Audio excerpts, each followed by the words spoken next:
Hello and congratulations on getting access to this video course on Facebook retargeting.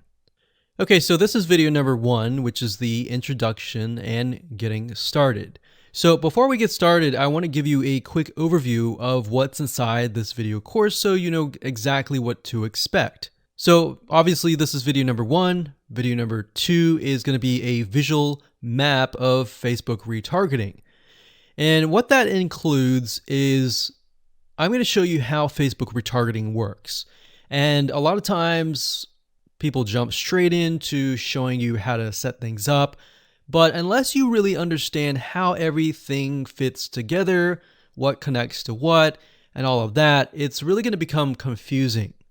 Because if you set things up like an email opt-in retargeting campaign or a blog post campaign, or a purchase retargeting campaign, every one of those is different. So once I show you the basics via a visual map, that's when we show you some real life examples in video number 3. Of course, in video number 4, I'm going to talk about the Facebook Pixel, what it is, why it's important, and how it's used. And of course, from that point, we'll move to video number 5 and talk about how to add the pixel to your website, whether you're using WordPress, ClickFunnels, Leadpages, or any other landing page builder. Video number 6 will talk about pixel variables and settings, otherwise known as standard events, such as how do you tell Facebook that somebody has landed on your page, somebody has converted into a lead, somebody has added the product to their shopping cart. Maybe you want to find people who have added things to the cart but have not yet purchased so that you can show an ad to them, remind them that they are interested in that purchase, and perhaps give them some sort of discount as well. Video number 7, we're going to talk about custom audiences, which are essentially lists or segments of people that you have targeted. And when you create your Facebook ad, you can then target that specific custom audience and show that specific ad to that audience. And then of course, in video number 8, we'll have some practical application and show you how to create these custom audiences. And of course, last but not least, video number 9, we'll talk about retargeting campaign setup. All right, so let's talk about mindset, because I'm a big believer of having the right mindset before you get started. I want you to realize that you're not going to make a sale. You're not going to get leads right away just by setting up a Facebook retargeting campaign. Converting visitors really does take time. And to be realistic, sometimes 12 to 17 times of touch points, meaning you have to get in front of them 12 to 17 times before they will buy. So I want to make sure that you don't expect an immediate action or an immediate sale. Now, to get started, you're going to need these things. You're going to need to have a Facebook ad account. And in doing so, you'll also need to have a Facebook business account. And you can go to business.facebook.com to get access to a Facebook business account. Now, having a business account is separate from the Facebook ad account. You'll obviously need money for ads, realistically at least $500 or more. This is not free by any means, but it's a great way to test things and find results right away. You'll also need to have an idea of how you are selling your product or service in terms of your website, in terms of your funnel landing page setup, meaning how many pages do you have in your funnel? Do you have 3? Do you have 4? Do you have 5? How many? So you want to have an idea of that before you get started, because it'll start to make sense once I show you around.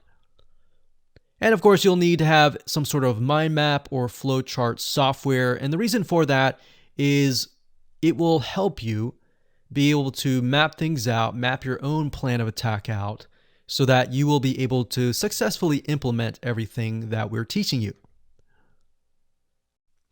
Hello and welcome back. This particular video is video number 4, and we're going to focus on the Facebook Pixel.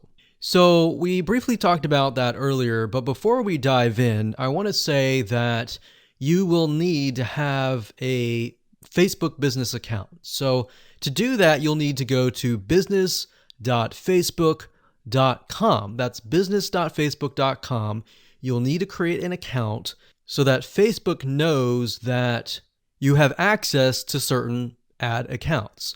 So with a business Facebook account, you are able to not only access your own account, but you'll also be able to access anyone else who gives you permissions to do so.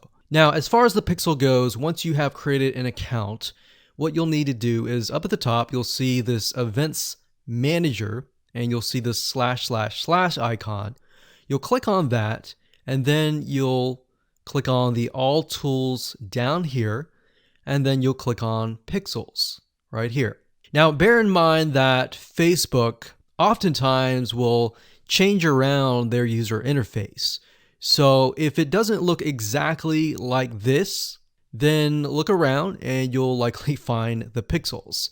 Now, like I said, Facebook changes their user interface a lot, sometimes every month, sometimes very frequently. So just keep that in mind. So what you need to do is simply go to Pixels right here, and then you'll land on this specific page.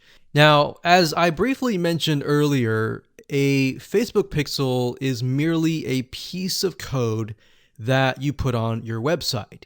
And we'll talk more about how to add that to your website, what are best practices, and all of that. But basically all you need to know is the Facebook pixel is a very powerful piece of code that allows Facebook not only to see who visits your website, who converts into a sale, who converts into an email opt-in lead, who perhaps fills out a form, and more.